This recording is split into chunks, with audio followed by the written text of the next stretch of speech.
Come on, Union. Make us proud. Otherwise, blame Canada. Blame Canada.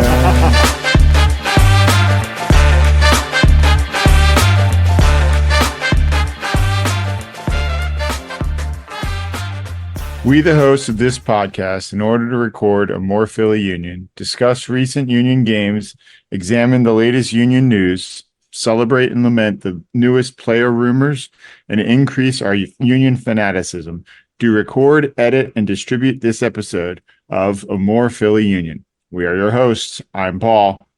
I'm C. And I'm E.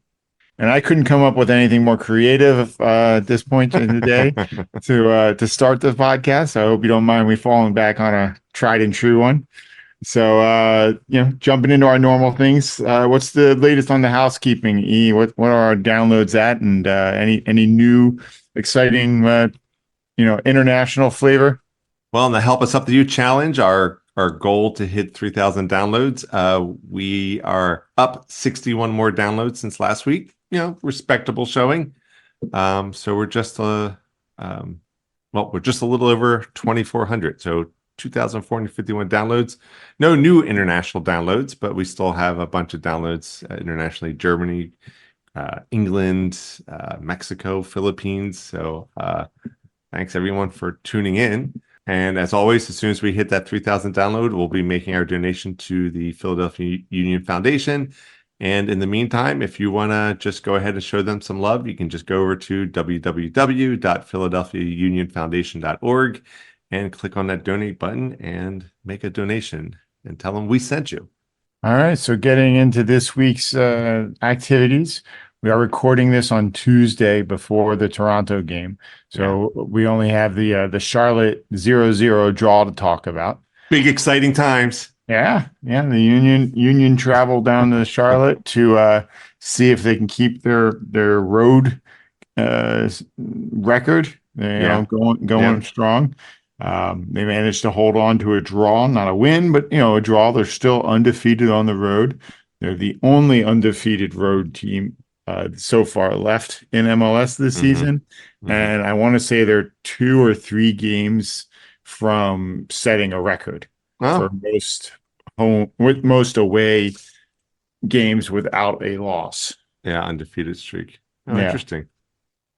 So I remember the announcers on the game referred to the Union as the Road Warriors, which as maybe unexciting, uninspiring as this game was, I did appreciate the Road Warriors reference. Of course, I was at the beginning of the game before we knew it was coming, and what was coming was nothing. But still, go ahead.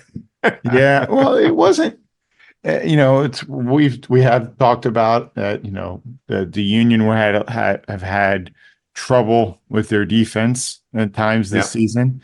Not getting many shutouts, and here they're able to pitch their second one in a row. Which is not insignificant.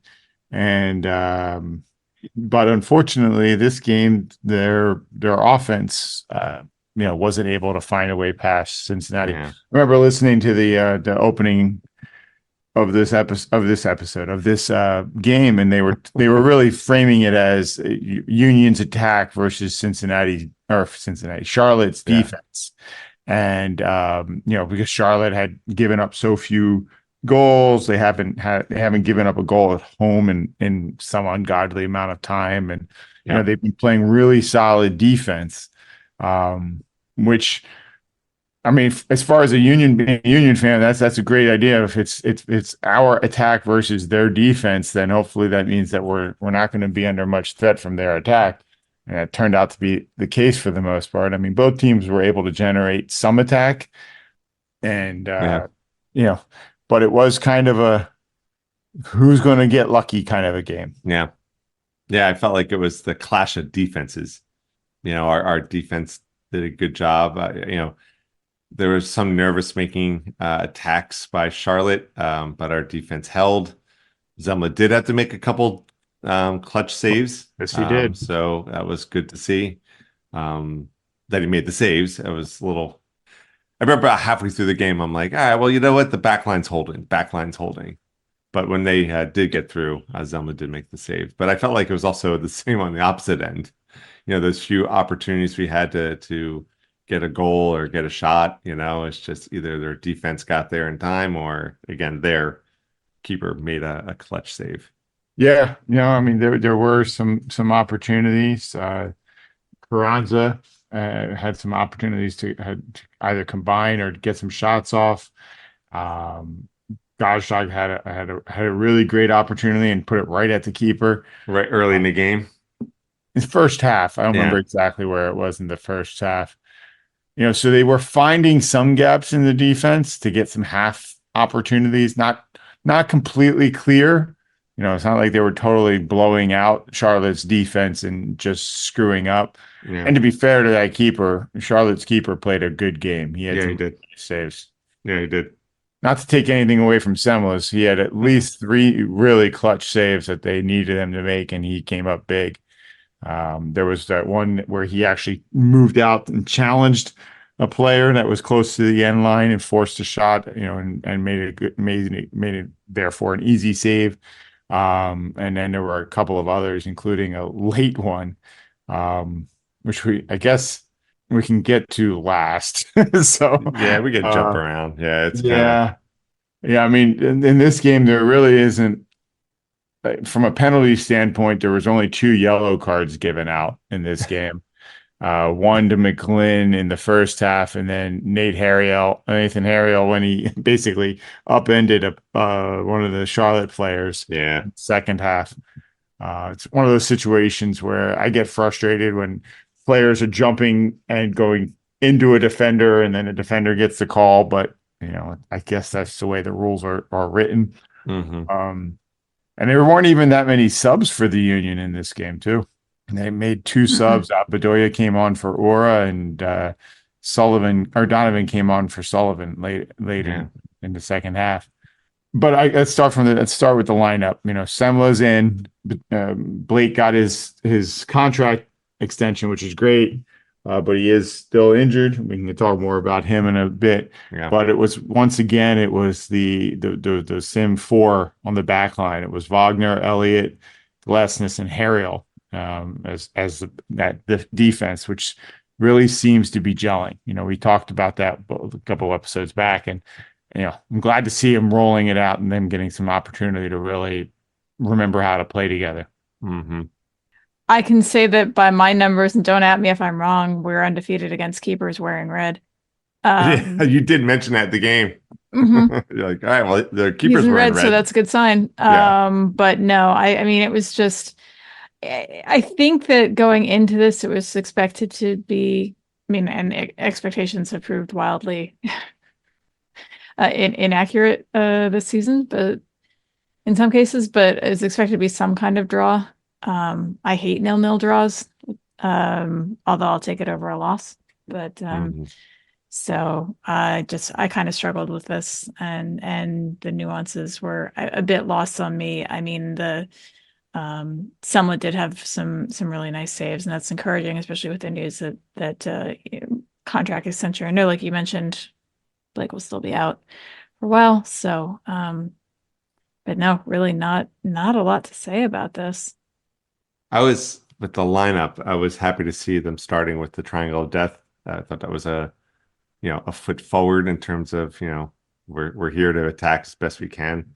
Yep. Sullivan and McGlynn in the midfield, they're kind of becoming, for me at least, they're becoming trusted regulars. Yep. That back defensive midfielder, which usually goes to Martinez, who I guess is still out injured. Was he on the sub list? I don't remember if he was on the sub list. He was on the substitutes. Okay, so he was on the sub list. Yeah, and Flock was back there, which is good. I like Flock back there. But it's also, I kind of wouldn't mind seeing Bedoya in, which he did come in later. He did. Yeah. Mm-hmm. But in terms of a lineup, it's that 4-4-2. The diamond. And I think that they made some changes because they were once again playing on turf. Charlotte plays on the Carolina Panthers field. Okay. And that's a turf field down there. So I'm almost surprised to see, Glesnes getting as much of a run as he is. And Gazdag getting as much of a run as he is. I mean, Gazdag's he's still in his 20s. Glesnes is in his 30s, Yeah. but that turf field can be hard on the players who run a lot, Yeah. and are a bit older. So it was good to see Flock back there. And I would definitely say, like, as good as McGlynn was in the previous game, Flock was that good in this game. Mm-hmm. From that defensive midfielder position. He was not generating the attacks, but he was certainly closing down the attack and snuffing out attacks very fast in this game. Yeah. Oh, am I gonna have to make a creeper post for Leon Flock now, like I did for That was a McGlynn? great picture from your Instagram. I kind of wonder how many people even know what that picture of the girl was, and I if know. they could even read the "I love Because you" you can't. on No. her eyelids. No, I was hoping people would get it, but yeah. But if anybody listening hasn't checked out our Instagram post, Christy really went above and beyond last episode's picture to go with our announcement. Just go see it. And if you haven't watched Indiana Jones Raiders of the Lost Ark, that's where it's from. Yeah. First, go check out our Instagram post. Second, go watch Indiana Jones Raiders of the Lost Ark, because you should have by now. Yeah. Right. Yeah. Actually, I would even go far to say, like, watch Indiana Jones first and then go see our Instagram post. But the Instagram philosophy is usually fairly straightforward, but if I can make it obscure and so that people have to listen to the podcast to get it and feel like they did a very small escape room, then that's fine with me too. So maybe we should just branch off and talk about that. But I totally agree. Like, I like the fact that our posts, they're kind of, they might seem random at first, but there is this underlying structure. And Christy, the fact that you referred them as like, they're basically social media escape rooms. Yeah. Yeah. They're little Easter eggs for those who know us or have similar sensibilities. Yeah. Intrigued? Listen to the pod. You'll get it. Yeah. The other thing, I was real quick on the lineup, which Christy, I don't want to steal your story on this one because you actually pointed this out during the game, was the one announcer for Gazdag. He kept referring to him as like. Hold on, I have it in my notes. Yeah, I'll let you take this one. Gas dog. Gas dog. I was just like, what? Gas dog.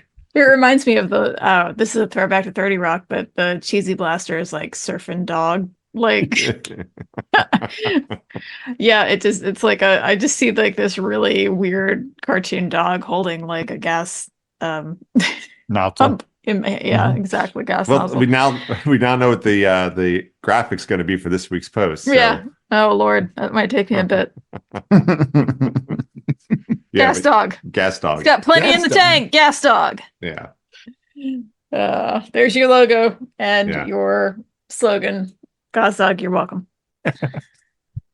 Yeah, but this game, as we were saying earlier, watching the highlights, I mean, it was a good game.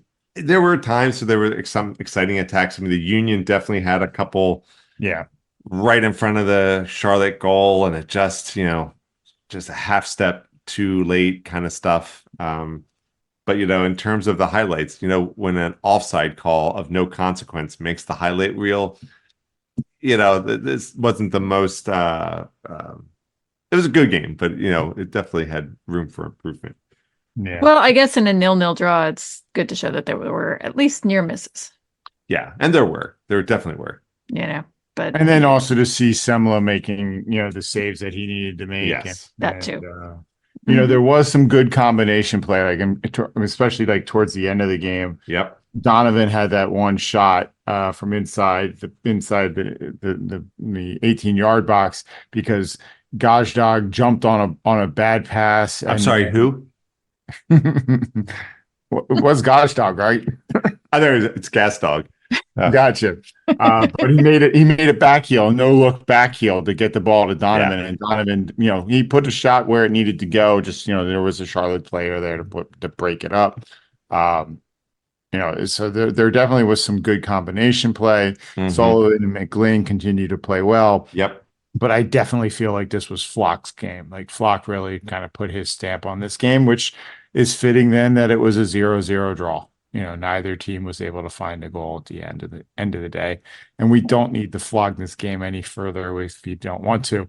I don't really have a whole lot of I don't really have anything else to go on about because there weren't any send-offs, there weren't any crazy injuries or anything like that from either team. I thought the McGlynn yellow card was a little, I don't know. I just, maybe I don't remember how exactly what went down, but I don't remember the yellow Well, you didn't card. see it because they didn't show it. Okay. All right. So that's one thing. So somehow or another, the producers there weren't watching the ball and weren't watching McGlynn. And he got a yellow card for something that happened off screen. Yeah. Zemla, by my count, had at least 2 clutch saves, Blake-esque saves. I suspect there were probably a couple more things that he I would count that one that he came out and challenged that player on the end line as to make it 3. Yeah. But let's talk about his last clutch save before we totally leave this game alone. It was 3rd minute, second half stoppage time, last minute of second half stoppage time. Charlotte gets an attack. Ball comes out. Harriel gets it turned around on the right side of the Union box. And I mean, every coach of every kid ever would be screaming at him, "Don't clear it to the middle." Yeah. And he clears it to the middle. He clears it to the middle. Yeah. And it's not, I wouldn't use the word clear. It's more of a pass to the middle. Oh my gosh. And it was that 2-second of panic when Charlotte had the ball right there in front of our net. Oh dear Lord. Yeah, and they did get the shot off. But Semla made the save. Yes. He got down and he fended it off. And yeah.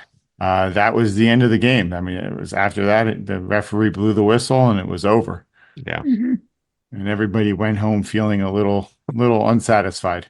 Yeah. And Harriel definitely owes Zemla a beer or something. Thanks for saving my bacon. Seriously.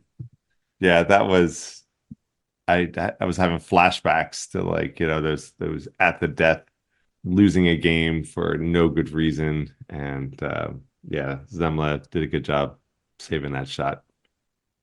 So the Union continue undefeated on the road. They are still at 500 with 4 wins, 4 losses, and 6 draws after this game. Yep. And sitting in 8th place. Yeah. So, no movement there. No. But once again, they haven't given up a goal now in 2 games. So maybe there's something starting to click, starting to gel. Hopefully it doesn't keep the offense from getting back to scoring. Yeah. I mean, Paul, it's like you said, right? That was a couple of weeks ago that the Union need to get the defense locked down. And they seem to have taken your sage suggestion and are doing that. I would still say they haven't quite fixed it yet. No, but they're fixing it. Yeah. So hopefully it'll continue that way. Yeah. You're not shouting it into the mic anymore, so I suppose it's getting better. So talking about getting better, though, let's hope that Blake is a quick healer. So he was officially announced with a new deal. Yay. And then today it was announced that he's had knee surgery, relatively minor, although Curtin made reference to loose flaps of something that they had to cut out of his knee. Sounds horrifying. Yeah. That way. Loose flaps. It's not on, body parts or airplanes. It's not good. Stop saying flaps. There's something upsetting about that. But yeah, so Blake is going to be out at least 4 to 6 weeks with recovery time from the surgery, and I don't know if he's going to need any reconditioning time or anything like that after that. So Semla is definitely going to get a bit more of a workout, and it could be a good time because the Union are going to have a bunch of home games. They have already played something like 8 of their 17 away games for the season. So they've got 9 left in the next June, July, August, September. 4 months, 5 months if you count it goes into October. I think the regular season goes into middle of October. So it could be could be a good opportunity for Semla to get some starts in front of the Sons of Ben and the friendly stands at home. Yeah. Hopefully we can break the home loss streak that I think we're still on. Yeah. But we'll definitely miss Blake. It's funny. I think Zemla, he's still, he still has his baby legs, so to speak, right? He's Yeah. not as seasoned as, obviously Blake. And I want Blake to get back in the net as soon as possible. But again, Zemla definitely has room for improvement, but I am comfortable with him being in net. Yeah. He's a good number 2 goalkeeper. He's more like a number 1.5, for me. More than we've had to this point, for sure. Yes. Yeah. Yes. So hopefully this downtime at Blake is a good opportunity, not only for Zemla to show his stuff, but actually in showing his stuff, he elevates his game that much more. So yeah, I think Blake is signed through 2026 with an option for 2020, a union club option for 2027, which I got to assume is kind of going to be the end of his career. Yeah. He may still stay around as a backup or find another position somewhere in MLS as a backup goalkeeper. Right, but who knows? I mean, he could be starting all the way through 2027 if he stays healthy and he keeps playing at the level that he plays at. He could win 2 more, goalkeeper of the year awards for all I know. It'd be awesome if he does. Casey Keller was in that Slayers 41. If I'm not That's mistaken. true. That is true. So there you go. There's my contribution. I'm out. But yeah, so we'll have to keep an eye. Hopefully he'll heal quick and be back. And we'll see if he gets in a game before the Gold Cup that Jamaica's participating in, or if he's going to be back in time for that at all. So as we're mentioning Gold Cup, there is some international games coming up, and I guess there were some more call-ups announced. Yeah, so 3 international call-ups. We have Humir Bradicio for Bolivia, which I don't know Philadelphia Union 2 as well as I should, but I'm assuming he plays for them. Forgive my ignorance.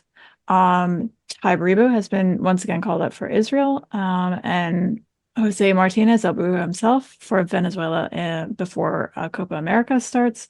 Bueno was called up for an earlier 60-person provisional squad. He did not apparently make the roster, I guess I should say. Apparently did not make the cut for the 30-man roster that they're calling up now. But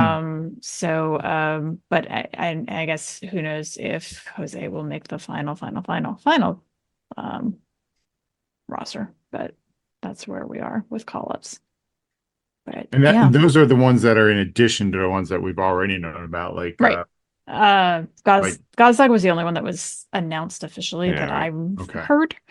But I think we have known that these are coming. I mean, they were saying that they suspect some of the younger guys will potentially be out for the Olympics. Yep. That kind of thing. So it's going to be an ongoing feature of this pod. Like, who's going to be missing? Yeah. So the wheel of call-ups. Do.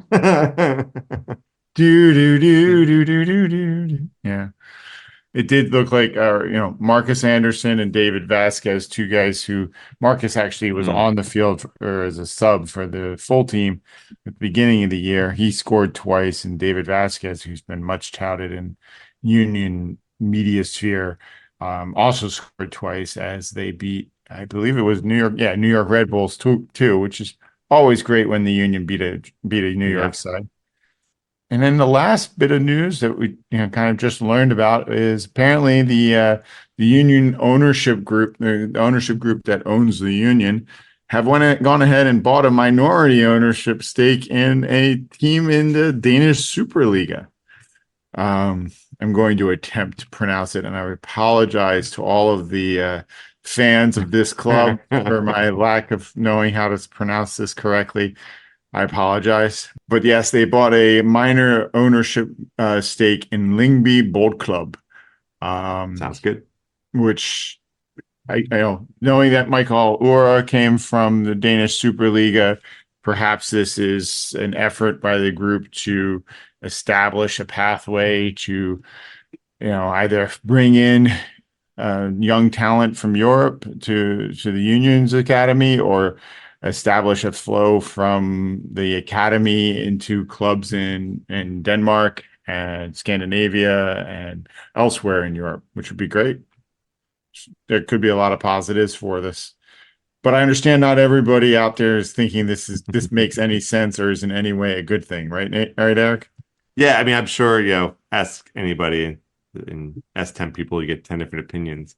But I was just reading here on Crossing Broad, and they raised some interesting points, concerns, right? I'll clean up some of the language, but essentially to the extent of, they're not too impressed with this, or they're not. I don't think they agree with necessarily with this one, in the sense of, as they said, we're currently watching an 8th place team that has won a grand total of 1 game since April 7th. And the union's not investing in the first team, but they will buy a 10% stake in a foreign team that nobody has ever heard of. Well, I mean, I don't know if that's a fair assessment to the Danish team, but the point still being, we're putting money into a team in another league when our team could definitely probably use a little something. I don't know. I mean, well, in a quick scan of that site, a recent article was basically about how, Jay Sugarman needs to put more money into changing our lineup or adding to our lineup and that kind of thing. So definitely on that, because their point was they feel we're on the cusp of winning, but we need a new lineup to do it, or in addition, or a change, or something. I mean, we all have our opinions. I don't necessarily disagree. It does seem like there's a weird lack of investment, but I think there's a very heavy reliance on the academy, and that's part of what we're seeing there. So. Yeah. I wonder if if the money that they're investing in this club is money that, it's not necessarily coming from the transfers that the union has sent out, the Aronson brothers and others. Maybe this is a different pot of money that they have that they're looking to grow and invest in other stakes that are outside of the Philly Union. Because it's my understanding this is the ownership group that's doing this. Correct. It's not necessarily the Philadelphia Union that's doing this. I mean, correct. Obviously, we benefit greatly from the ownership giving us more attention in terms of money. But it's not like we're taking money away from the union in order to do this. Or we could be. We just don't know the structure. That's the true, thing. When you're on the outside, you simply don't know the structure and how the pots are set up. But the image of it certainly gives people enough to complain about. Certainly, it looks like you're spending money on another club instead of spending it on this club, which is obviously going to make fans of the Philadelphia Union upset. Yeah, and it does raise an eyebrow just in what's the goal here? What's the end game? Since it's a non-ownership stake, what advantage does that bring to us, if any? Or is it purely for the owners of the organization? So what's the plan, Phil? Right? Pretty much, yeah. Or in this case, Jay. Right, because this isn't even anything to do with Ernst necessarily. This is outside of the club. I'm going to be generous and hope that there's this does open a path for players going both directions, and a path for players to develop and get time, at a challenging level to help them solidify their skills and grow as soccer players, and hopefully then lead to good transfers both for the Philadelphia Union, and for this League B Bold Club. I mean, it's fun to say. I really hope I'm in the realm of You're correct fine. with that. You're fine. And just be grateful as a Polish American. Just be grateful that it wasn't a Polish club, because you would be searching for a vowel. Trust me. So as we said, we're recording this on Tuesday before the Union's game on Wednesday. That's the first of two home games here. Yeah, come on, They man, have turn it around. Toronto on Wednesday, followed by Montreal on Saturday.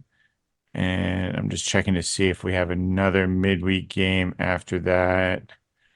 Yeah, they're No, really no, we have a stacking. break. I think that's the international break. So we have two home Okay. games before the international break, and the Union will be taking on Miami then on June 15th.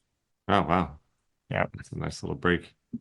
Oh, I guess one last thing about before we really just kind of go into what do we think about these games. Have you guys heard about the Vancouver announcement about their Vancouver Miami game? No. Uh, So Miami announced that Busquets, Suarez, I think yes. it's Suarez, and Messi will not be traveling for the Yep. Vancouver game. Yep. And Interesting. Vancouver put out a press conference or press release basically apologizing to the fans that, we always want to see our best players play against the other team's best players.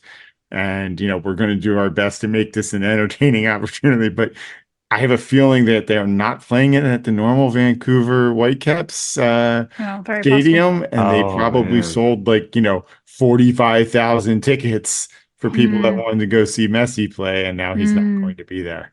Okay, that explains that because otherwise that announcement would annoy me more. But that would that makes sense what you're saying. Wow, I didn't think of that. Yeah. Yeah. I mean, because so many teams now are like Sporting Kansas City played in Arrowhead Stadium. Right. Yeah. New England played in Foxborough, and when they were up against Miami, and it's like, Yeah. Well, they usually play in Foxborough, but I assume they filled it a bit more, opened correct, Yeah, it yeah, more. yeah. That's true. Yeah. Yeah, just to be crystal clear. But yeah, your point stands. So They yeah. took the blue saran wrap off a bunch of their yeah, seats. yeah, exactly. But just talking about that real quick, I mean, we did mention that Charlotte was playing in the Panther Stadium, and they said they sold 30,000 tickets for that game against the Union. There were an awful lot of empty seats there. Yeah. There were a couple of times where they zoomed in close enough and you could see the stands, and it's like, hey, there's a lot of open space here for 30,000 tickets sold. So I don't know how many the ownership group bought there, but Hmm. that's pretty rough.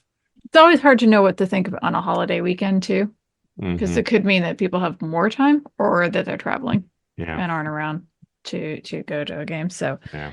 it's a bit rough. But yeah, so maybe people did buy them, but tried to resell them later when they realized what weekend it was. But So the yeah. Vancouver game, is that coming up this weekend? I believe so. Let me take a quick look here. Because that's kind of that's a rough move, I guess, right? I mean, Miami's going to come and play, which I have my own opinions about all the special kowtowing that we are affording Miami. But money talks, and I could see what if Miami's coming, it's an opportunity to make some money, and so you move your gig to a bigger space, i.e., like a larger football arena, whatever. And then you find out that Messi, Busquets, and Suarez, and who else aren't coming. It does feel like it's a little bit of a breach of contract, at least in a good faith way. It's kind of like, hey, like Queen is going to come and play at whatever. Like, really? Oh, okay. It's like, oh no, I'm sorry, not Queen. This is Bill Queen and the Chevelles. It's a new little, I don't know, right? Chevelles. I don't know. I was trying to think of something, but I like, know. yeah, our bad, or it's Queen, but not all Queen. It's actually just the one roadie from Queen is going to be there. Okay, well, this is a little bit of Bait and switch. a bait and switch, So exactly. I want to apologize. This was for their game this past Oh, weekend, okay, all right. which Vancouver still lost 2-1 against a Messi-less Miami. So it was 2-1. Campagna scored one, and Taylor scored one, and then Galt scored one for Vancouver. Yeah. I'm curious what the attendance was. I'm looking at it, unless you have it there, Well, Paul. where was it played? Does it say where Yeah, it was that's what I played? In want to. Vancouver. But I mean, Was it the venue. the venue? Because I would have to look Right, up let me what find their out. home- It was No, it was played at at BC. It BC. was at BC Place. With 51,000 seats sold. They Okay. call it the attendance, but I got to imagine there were a Yeah. good number of those fans who did not bother to show up. Yeah, Mhm.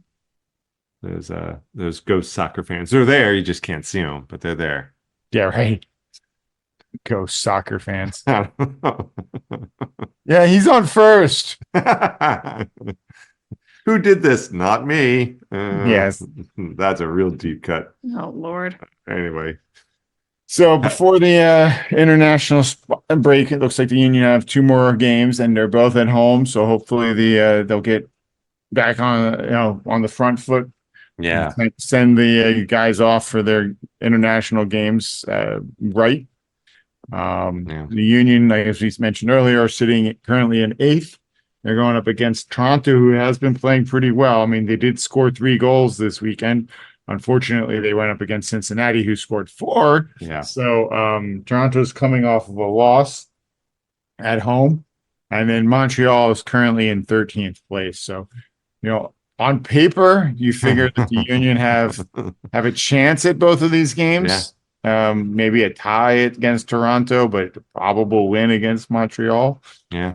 Of course, they don't play the game on paper, and so we're going to have to wait and see how they actually show up. Although the weather should be gorgeous for both of these games. Yeah. Well, they are home games, and since Subaru has fallen, who knows what's gonna happen? What was it? Somebody pointed out that ever since Union Yard Yeah.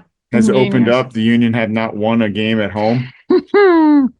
So let's see if they can break that momentum. Yeah. It's not a good sign.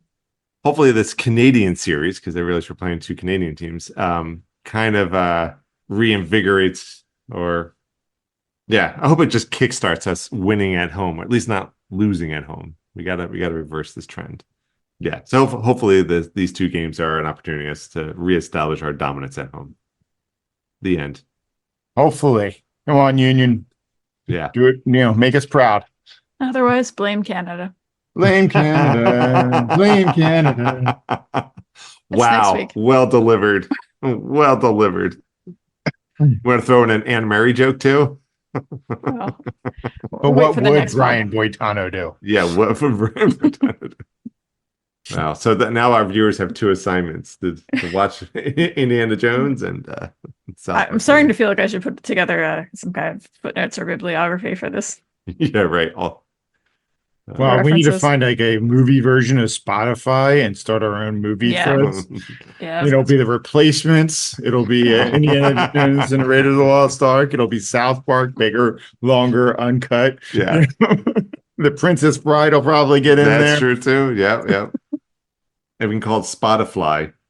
Yeah. Spotify. That's right. All right. Spotiframe. Spotifilm. Mm-hmm. All right, before this goes any further off the rails, I'm going to end it. So you can feel free to check out our website at amorephillyunion.com. You can reach out and email us at pod@amorephillyunion.com. You can find us on X or Twitter at amorephillyu. Instagram, YouTube, and Threads, we go by amorephillyunion. If you're on Spotify, feel free to check out our music playlist under amorephillyunion. Mm-hmm. Please tune in to find out what random selection or inspired selection that gets added after this week's episode. I like that. Inspired, not random. Inspired. As always, get our podcast wherever you get yours: Apple, Spotify, Amazon, etc. Thanks everyone for tuning in for another episode of Amore Philly Union. We're your hosts. I'm Paul. I'm C. And I'm E. Go Union.